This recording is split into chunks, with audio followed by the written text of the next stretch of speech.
I mean, just as a blanket statement, 1 through 11 are non-negotiable. I mean, this is like Right. a list like it was like a Sophie's choice. Like it was hard to make a choice.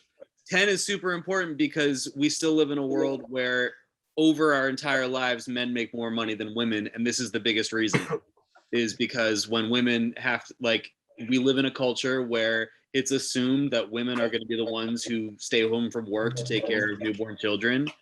And if women lose money because of that or lose jobs because of that, we're going to always live in a world where women make less money than men. So that's, I think it's a non-negotiable thing. All right, you're all going to hate my question then. Which one of these is like the absolute top? That if you had to cut everything else but one, what would be kind of the one that you said, listen, you don't touch that? Number 3. Number 3, okay. Other numbers? 11. 11, because then you can do everything else. Just to see like all of these guys coming together, to make things better in their individual industries, and these politicians, who are lobbyists that are in the pockets of these major titans of corporations. I definitely think that they should be reformed in these industries.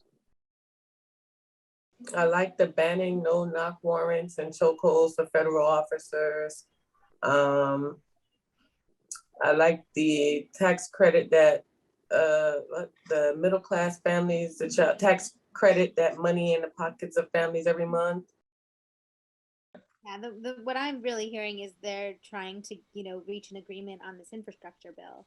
Okay. Which, is being held out by like two Democratic senators, from my understanding, which is so infuriating. And everybody is trying to appeal to their constituents, I guess, and make sure that they get the votes.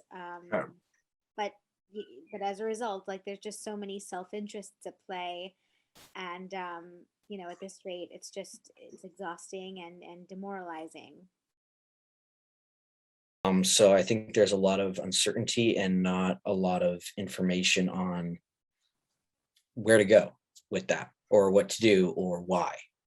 And I think a lot of that starts with the infrastructure bill and getting that sorted, and having some kind of certainty with what's going to happen next, just overall for this administration, after the kind of dumpster fire that was going on before.